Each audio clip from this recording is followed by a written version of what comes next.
Do something bad to us, we are going to do things to you that have never been done before. What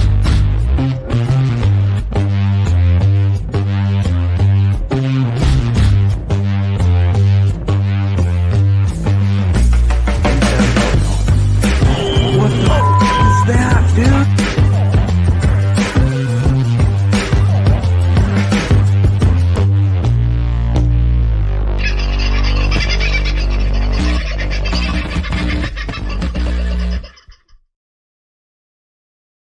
Well, g'day, folks. How you going? This very fine one. Here is an interview that isn't coming to you live due to what's going on at the moment with Ainsley's tour with Freedom Financial Solutions. We're doing a show in Ballarat tonight. So what I'm trying to do is get a couple of interviews in store so that I can let them play out appropriately. Today, we're going to take a little bit of a focus on South Australia. You might remember the last time we did this, we were talking with Mark Aldridge and we discovered a whole heap about the Voice and the plan for the Voice vote over there in South Australia. We were getting called out as disinformation experts and, of course, proved 100% correct in what we said, and they had to wind up proving, well, they had to wind up apologising for it, I think Mark would like to say. At any rate, we beat the bastards. Now, Mark Aldridge is a good battler for the movement in South Australia, but he is not alone. There's another fella called Kim Hanton. Now, Kim has served the country in the Royal Australian Air Force, and after he did his time in the RAF full time, I think he's still a reservist, he became a copper in South Australia for 17 years up until 2021. Now he's turning his mind to politics, and not for the first time. He did run in the federal election some time ago, the prior one, 2021. This time around, though, he's looking at trying to make a difference in South Australia for South Australians, and I'd like to welcome him to the show. Kim Hanton, g'day, mate. How are you? Thank you for your service. Appreciate everything you've done for the country in your time. Oh, thanks, mate. And thanks for having me on. I don't know if I've done too much of service, but I've definitely been around for a while. Well, you must have a bit of a service mentality, mate, to come out of the RAFies, to go into the coppers. You're still an active reservist in the Australian Defence Forces, and now you want to put your head on the chopping block in Parliament in South Australia, in the lower house. Again. Some say a sucker for punishment, but obviously you're driven to serve the people. Oh, look, mate, I don't like what I see in politics. Politicians, I mean, we bitch and moan about them all the time. I haven't met one person that sings praises of pollies, and I'm not one to just sit there idly and not try and do something about it. Well, you grew up. You grew up just north of Adelaide in Elizabeth, and that's the seat you're going to be trying out for in next year's state election in South Australia. Now, I've not really had much of a history with South Australia and whatnot, but I do know those northern parts of Adelaide, the Elizabeths of the world, were real blue-collar territory, real Labor territory for many, many years, very industrial part. I think there was steel manufacturer up there, wasn't there? And the car manufacturers were doing bits and pieces up there. It was all big business. These days, though, employment, not so readily available. Would that be fair to say? Oh, look, there's still businesses around, but obviously since Holden's and, I mean, Geelong obviously lost Ford. As far as manufacturing goes in this country overall, it's terrible. Like we're losing everything. And I mean, I was having a conversation with Mark earlier, and we were talking about the fact that we're becoming more of a servicing as opposed to manufacturing and doing. So we're more of a service country, so to speak, rather than an actual manufacturing powerhouse, which is what we could be. But we've gone backwards. How are you going to try and make a difference in South Australia then, should the people of Elizabeth decide to elect you? What's the platform you're going to them with? Look, the reality is, like anything, is opening people's eyes up to what actually happens in Parliament. I mean, once I get into Parliament, and I'm saying once I get in, because there's no point going if, I've got to go in with the mindset that I'm gonna do it. But once I get in, it's going to be more along the lines of showing everybody else that it can be done and getting more people to run. Because I get into Parliament, I can make a whole bunch of noise on the floor, put stuff forward. But the reality is if Labor and Liberal, the Greens, if they are holding the majority, and I put stuff forward, and they don't like what I'm putting forward, then just, whether it's good or bad, they're still not going to support it. Yep, I So agree. we need to get more people in there so that then politics can become responsible politics, basically, so that we're doing things better for our constituents, for our community. That's what politicians are supposed to do. They're supposed to represent their constituents. And unfortunately, you've got Labor and Liberal, two wings of the same bird, just the opposite ones, that they follow a party line, and whether something is good for Elizabeth or something is good for Salisbury, the representative for Salisbury should be voting for anything that's good for that area, Yeah, I was going to say, whether it's along the party line.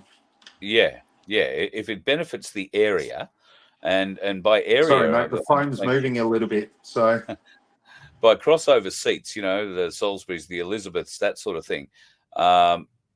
Those sorts of people need to be working in unison to get the best for their region, and then in league with everybody else around South Australia to get the best for the state, and then in league with everybody else around the country to get the best for the country, not the best for themselves. Now, I speak every night about and try to encourage people to stand up like you are doing as an independent and trying to get elected.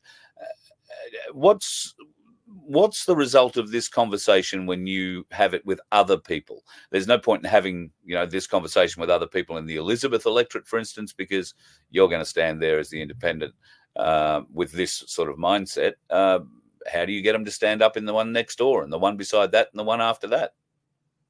I think that's part of the struggle. The whole mentality, better the devil you know than the one you don't. That's it's getting around that and helping people understand that when you vote, it doesn't matter what. So in regards to how I'm going to run next election, myself and Mark Aldridge and a number of other individuals, we're looking at creating it's a party, but more of an organisation, political organisation called the United Voice of All Australians. It's a play on words because politicians are supposed to be the voice of their constituents, like I've said repeatedly. How do I get about getting people to take a little bit of responsibility for the mess that we have? Because we're responsible for what we have, but unfortunately we don't have much choice. So there's not a lot on offer when it comes to who to vote for come election time. So that's hopefully what I can encourage people to do, is somebody to step up to the plate, willing to take the barrage of garbage and actually try to make things better for their area. Then the more people that we get doing that, the better. And if you're not willing to do it, get behind somebody who is. Yes. Because Labor and Liberal, those major parties have lost their way, in my opinion, and they certainly don't serve the purpose of what they originally started out for. Like Labor obviously started off as a party for the working class or the working person. Those ideals are long gone, I think, long gone. Well, we've seen in South Australia, particularly with Mark, we were talking about the voice to Parliament, the state version that was introduced or about to be introduced, now has been. It has been. What's your opinion on how the current folks calling themselves the government are operating, and could they do it without the aid and assistance of the bureaucrats? We're talking about Liberal, Labor, two wings of the same duck. Is the duck the bureaucracy? The body of the duck? Yeah, You know what? I think that our bureaucrats get paid far too much money. I mean, I've had this conversation numerous times on the podcast that I do as well, called the Hands-On Experience, and I talk about how we've got a CEO of Premier and Cabinet. Not too sure what Damien Walker does, but he's the new CEO. He took over when Labor won the last election, and he gets paid over $730,000 a year, which is more than the Prime Minister, more than the Premier. And you've got to ask what these bureaucrats do when that money could be better utilised in other ways. That I mean, $730,000 a year, that's a lot of damn money, and you could live well and truly very comfortably. Yep. But you know, that job there, if there's a different, like, Liberal win next election, chances are that bureaucrat's going to get rolled over and removed. So But then there'll be a do golden parachute on the end of it, because you can't just roll unfortunately, a big yes. paying bureaucrat out of a job. And I think that that's where things need to change when it comes to government employment. There's a gentleman that I know that was involved in advisory in regards to Aboriginal affairs, and when Liberal won, because he was a Labor man, he's not anymore, but he was a Labor man, and when Liberal won, he got removed. But it should go, if the bureaucrats are doing a good job, it doesn't matter what their political alignment is, as long as they're doing the role that they're supposed to be doing, they shouldn't have to be removed. But they certainly shouldn't be getting paid as much as what they are being paid. I mean, you look at CEOs for councils; they're getting paid in excess of $230,000 a year on average. Yeah. Yeah. You know, the ratepayers are paying that. And what exactly does a CEO do? I'm more interested in, how does he become a CEO after the So that Australian you can become one. national? Yeah, the national mentality in 1988 was a resounding no when the Yeah, I referendum was know. had. Do we want to have another third tier of government, local government? No was the Well, answer. And yet, it's too bad, because what happens is state governments and federal governments will legislate what they want to happen, and that's therein lies the problem. If we vote no, like we did to the voice to Parliament, Malinowskis and Kyan Ma, etc., they pushed the voice to Parliament within South Australia, and then come the voice federal bloody my brain's died. referendum. Yeah. Referendum. That's the word I was looking for. Come the referendum, there's a resounding no. We were the second highest state to vote no, and yet Malinowskis won't repeal that legislation.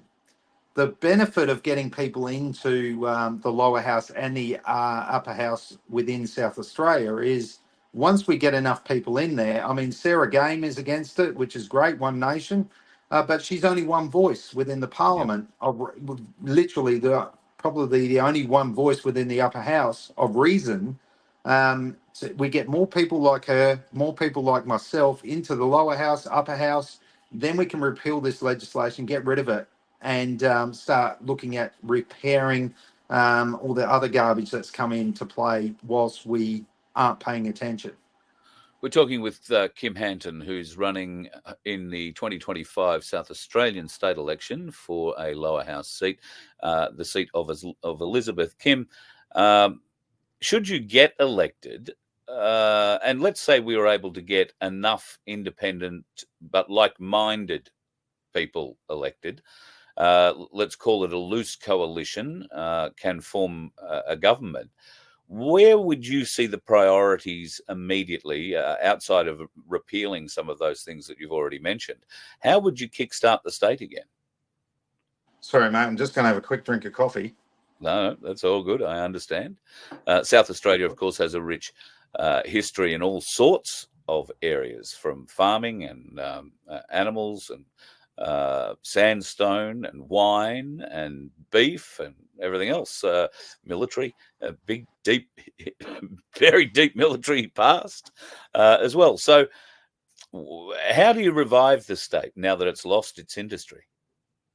Well, the state hasn't entirely lost all its industry. I mean, you look at the massive push at the moment for this ridiculous AUKUS deal. I mean, we always had the capacity to build more submarines, like Collins class submarines. We could have kept on building those and selling them to our neighbours if need be. So there's definitely still manufacturing here, but the reality is I think first of all, we need to encourage our farmers to keep growing. We somehow we've got to revitalise the building industry because we've got issues with housing. But it seems that our pollies are more concerned about building skyscrapers and ice arenas in Elizabeth, as opposed to focusing on building affordable housing. And when they say affordable housing, what is considered affordable? When houses are selling for like $500,000 and they're not that great, Yeah. That's when you've got to look at obviously getting that supply up so that the demand comes more in line and hopefully brings those prices down. But Yeah. as far as reinvigorating the economy, apparently we're number one in the country, by the way, here in South Australia, according to Malinauskas. We're again economically growing the best out of every state and territory. So Well, I'm not too sure how that works. that could only be because China have rescinded their ban on Australian wine, and the Yes. wineries are now allowed to export again. Yeah, well, Uh, I think there could have been other alternatives as to where the wine is going, and perhaps maybe they need to not produce so much bloody wine. yeah. But we definitely need to reinvigorate our farming, manufacturing. We've got to encourage that coming back. I mean, we recently lost Levi's, but they were only a distribution. They don't even make them here anymore.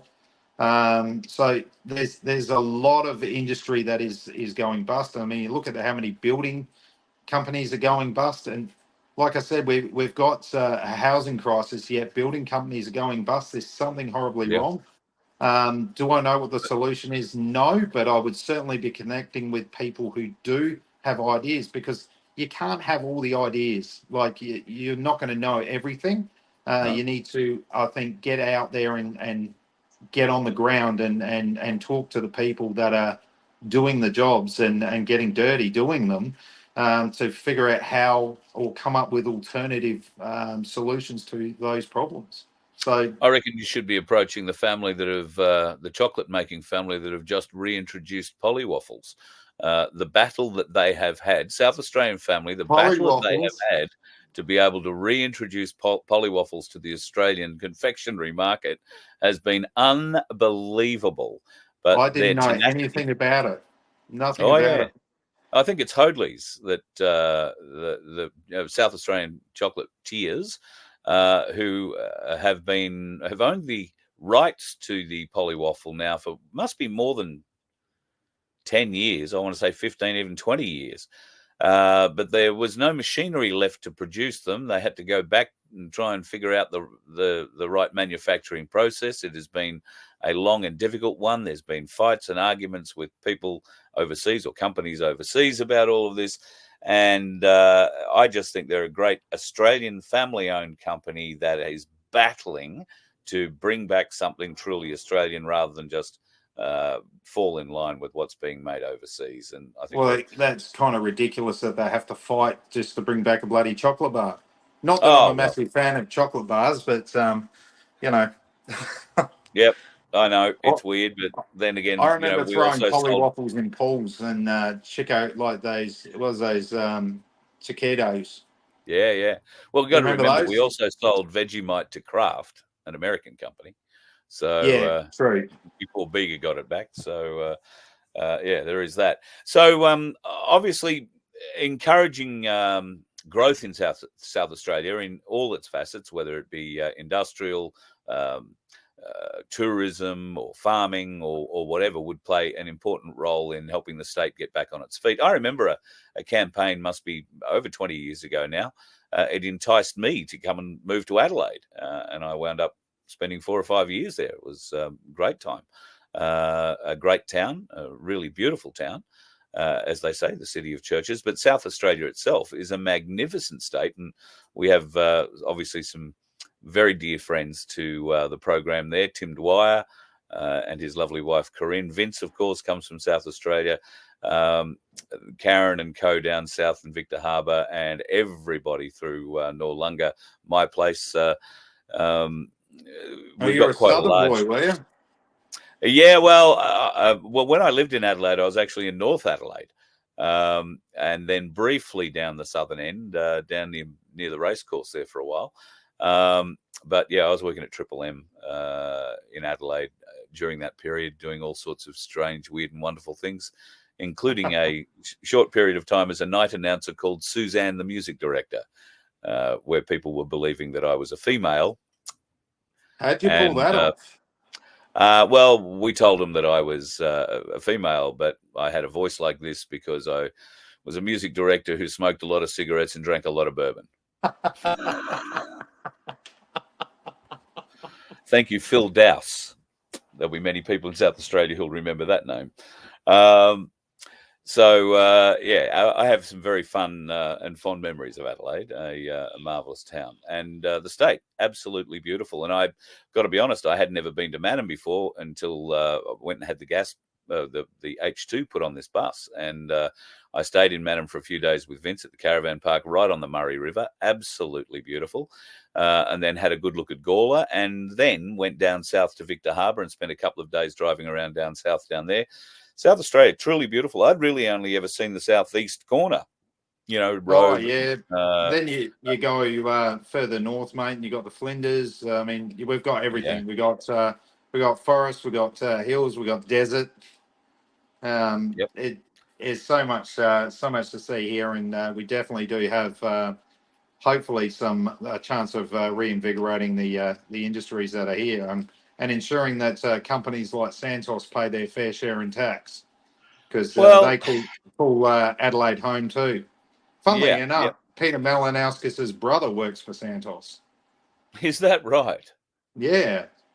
Well, I guess if we dug deep enough, we might find quite a few politicians have got relatives that might be working within Santos and others in that sector in South Australia.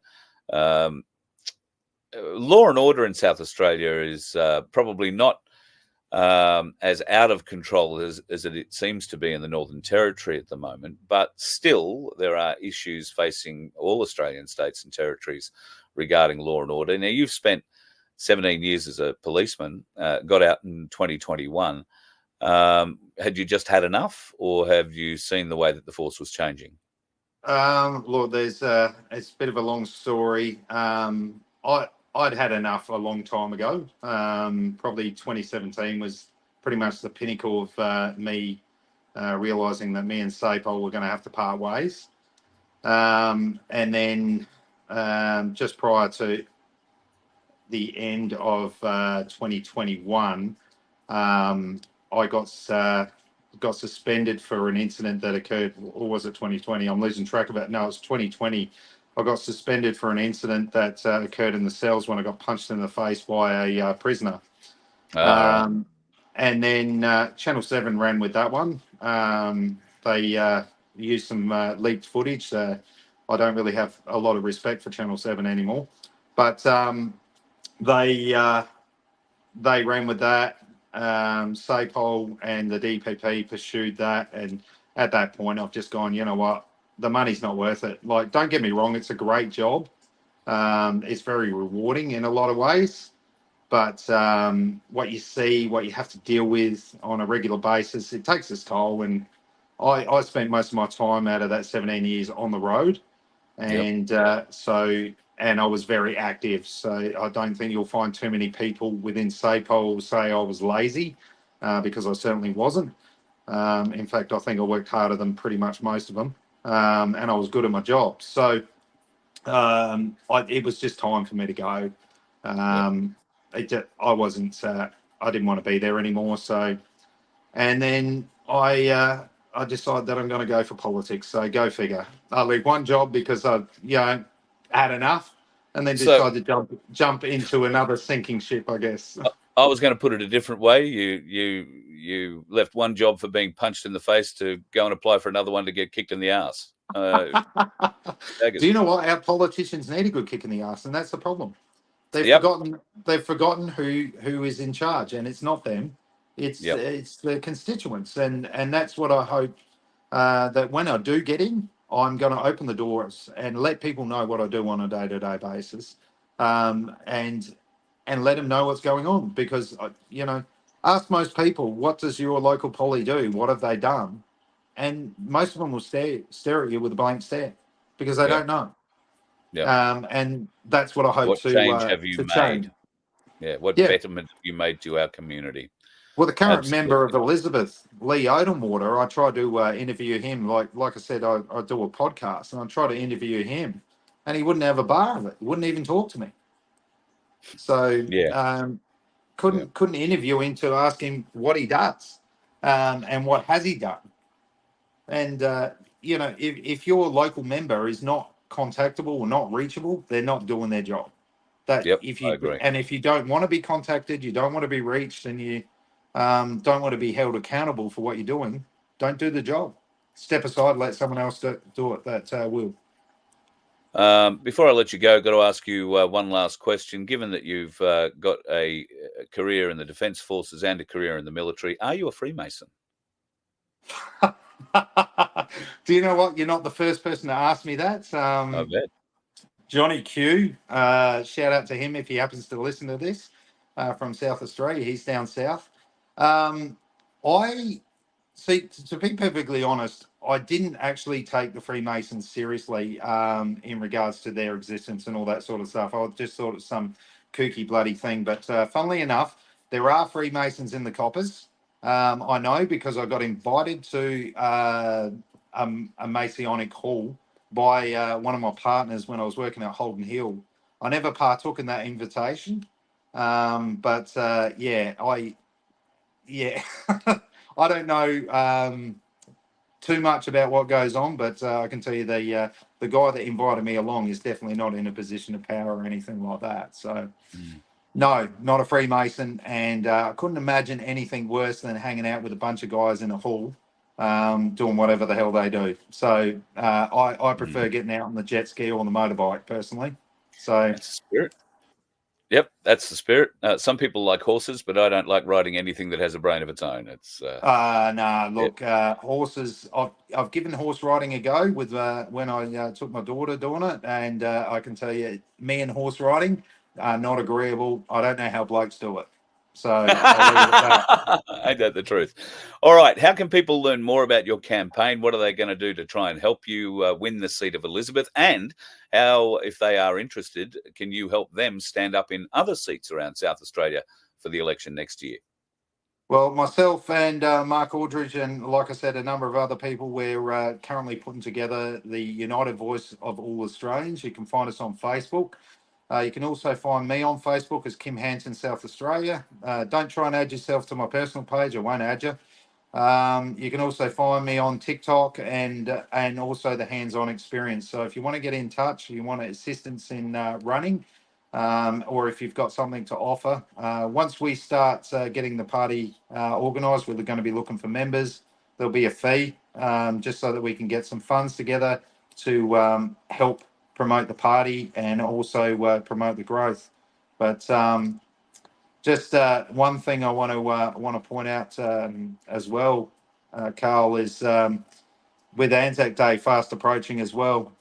I think that a lot of people aren't paying attention to what Richard Marles put forward at the press club. Do you know about that one? No, I haven't heard that. So Richard Marles, the defence minister, another lawyer, I'm going to point out as well, so probably doesn't know bugger all about what it is to be in defence, put forward that obviously all the deals and everything that they're making at the moment, and Labor's taking credit obviously for the AUKUS deal.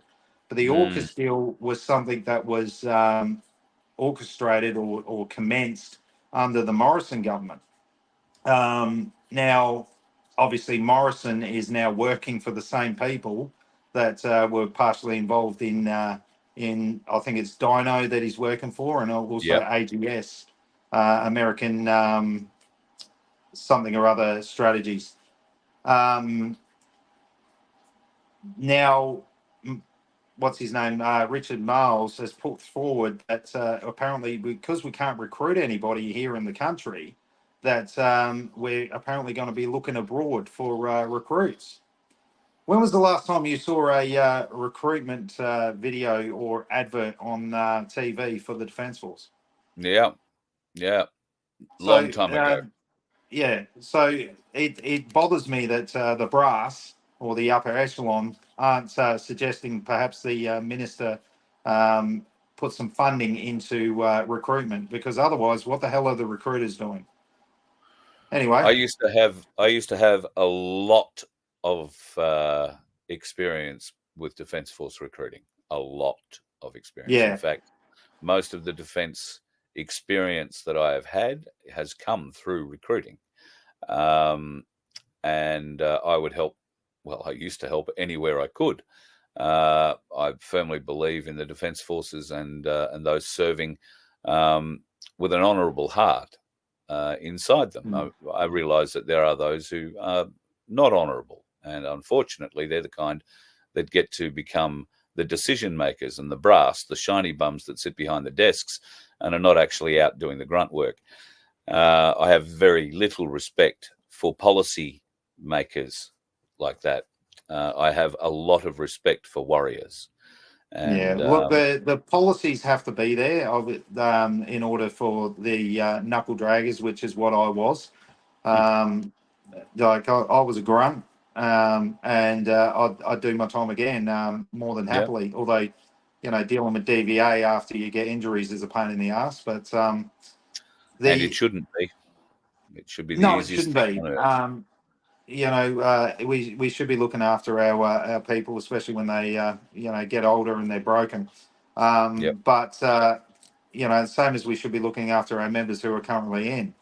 And I think that that's where we're failing with our politicians. They're not looking or not speaking to the people on the ground. And perhaps if they did, they would come up with some better alternatives than perhaps recruiting overseas. I agree. And I have, when I heard about that rolled me up, because I'm very passionate about my country. I'm very passionate about my flag. So, Can you just imagine the advertising campaign? Come and fly a new F-35 in Australia, and they'll be playing that all through Indonesia. Well, we'll teach you how to fly an F-18. Come and join the Australian military. You don't even have to be an Australian. It's almost like training your own op for, isn't it? Like your opposing force, potentially. I think we've been doing that for a long time. And we've got plenty of people here who we can look at recruiting, but you could just got to let them know what options they have. I mean, you used to go into defence recruiting, do a aptitude test, and then they would figure out what task you would be suited to. Clearly, I wasn't too bright. That's why I was a grunt. Mate, I had 4 goes at getting into the Navy, and they still managed to send me the wrong letter. So one of my mates is an ex diver, so for the Navy. So you ask any expert or in most serving members, they don't want people recruited from overseas. They want Aussies. And I think that any defence force should be concerned should we get those people into positions where they've got to get security clearances. Plenty of Aussies who will stand up and who will go into the Defence Forces. They offer a great career path regardless of what you choose to do. I personally know 2 young kids, well, they're not kids anymore, but young guys who've got in. One spent 4 years in the Army, working at the pointy end of 2 Commando, and now has crossed over to the RAF and works in good choice in another area. He thinks so too. I know of a young lady who has gone into the Army, is absolutely loving it. Has spent her time prior to that. She was 28, I think, when she got in as a hairdresser. Couldn't it be more opposite to what she's now doing? I've known people, I've been very closely associated with people in the military all my life, all my working life, particularly with the RAF, with the roulettes, with various different squadrons, and tank crews in the army. Are I've the spent roulettes time even on. around anymore? They're Oh not yeah, around yeah. anymore. Yeah, absolutely. Oh, They're still based out of Sale, but I don't think they get the funding that they yeah. once did, because they'd turned up to the opening of a bend in a road at one point. But nowadays, it's really just the big events. I think I saw them most recently at the Melbourne Grand Prix. Well, I didn't really see them; Yeah. I heard them. They're still the only and still one of the tightest in the world military acrobatic groups, and they are lauded around the world for some of the maneuvers that they do. But we Oh, they're seem to lose. impressive. Yeah, they're very impressive, but because they don't fly, F-16s or F-15s or F-18s, people seem to think they're lesser than the jet pilots doing the same thing for the Blue Arrows or whoever. And nothing could be further from the truth. Our pilots are top notch, absolutely top notch. Just a Yeah. bit concerned about how many of them are Freemasons, but that's a whole other story.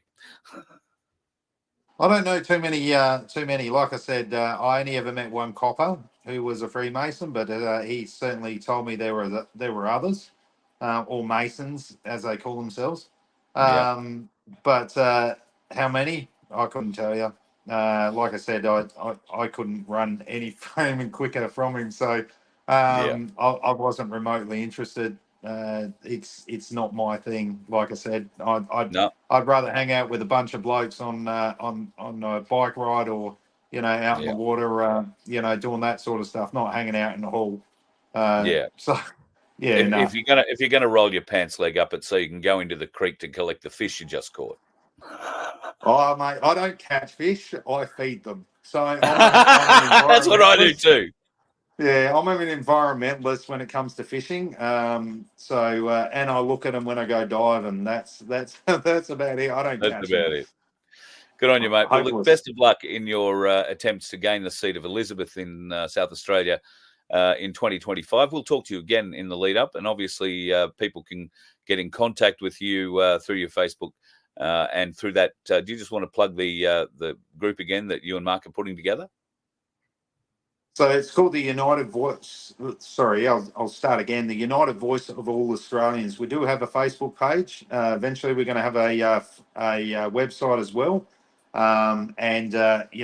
It basically it's time for responsible politics. So that's what we're looking for. We're looking to bring some responsibility back into Parliament and stop with the blame game, and start trying to make things happen, and Yeah, get a lot more hands on, as opposed to. And let's not forget, the majority of those people sitting in Parliament, both state and federal, are lawyers. yeah, So let's get some real bloody people out there that have come from trades such as building, musicians, all those, real people that have lived and done it hard as well. Get out, mm, put your hand up and try and run in the next election, whether it's state, absolutely. whether it's federal, whether it's councils, whether you agree with them or not, they're there. And you can make a difference if you start listening to those constituents within your areas. So that's what we're promoting. And once we launch, get behind us. That's all I ask. If you don't want to stand up, get behind us and help us along. So Absolutely. hopefully we can make things happen. And I look forward Good stuff. to chatting to you again. We look forward to it, Kim. Thanks very much for your time today. No, thank you for giving me the time. I appreciate it, Carl. No, Take mate, care. all good. All good. Kim Hanton's going to be trying out for the seat of Elizabeth in South Australia. Keep an eye out for that name. And if you see him wandering around the streets, catch him up, have a bit of a chat, see what he's up for. I did promise you that I was going to catch up with Craig Cole. That was yesterday. Unfortunately, Craig has had to, bump our interview. He's got a bit of a tooth problem, and I sympathise with him, but he's going to get his pulled out, which is a bit unfortunate. So we're trying to reschedule that, and I will have it for you in coming days. But Leave Our Kids with a Z alone.org is the website for Craig Cole and Co. if you want to check out what they're about. And it's a great cause.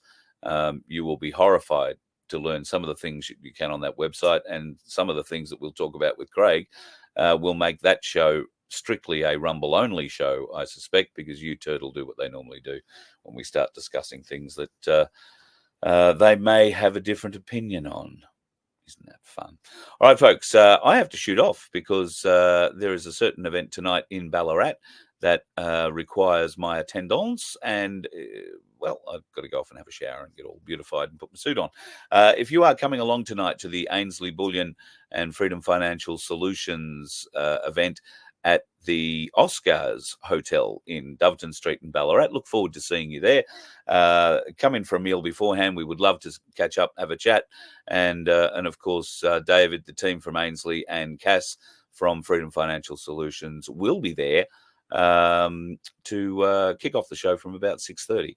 Look forward to seeing you then. And well, tomorrow we're off to Horsham.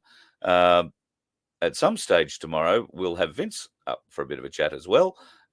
And no doubt we will have a deep, dark look at some of the areas that are sparking or maybe shouldn't be sparking underneath the bus. That's coming up tomorrow. I'll probably do another little live a bit later on today too, after the event tonight. So keep an eye out if you're watching on Nun 2K, but that'll be the only place that you'll see those short lives go out until Vince has the opportunity to put them up on Rumble. Thanks for your support so far, folks. Looking forward to seeing you if you're coming out for the Ainsley tour tonight in Ballarat, tomorrow in Horsham. The 26th will be in Cobram. The 27th we will be in Wodonga. And on the 28th, we will be in Wangaratta. I look forward to seeing you then. You let one ant stand up to us, then they all might stand up. Those puny little ants outnumber us 100 to 1. And if they ever figure that out, there goes our way of life. It's not about food. It's about keeping those ants in line. That's why we're going back. Does anybody else want to stay? Let's rock!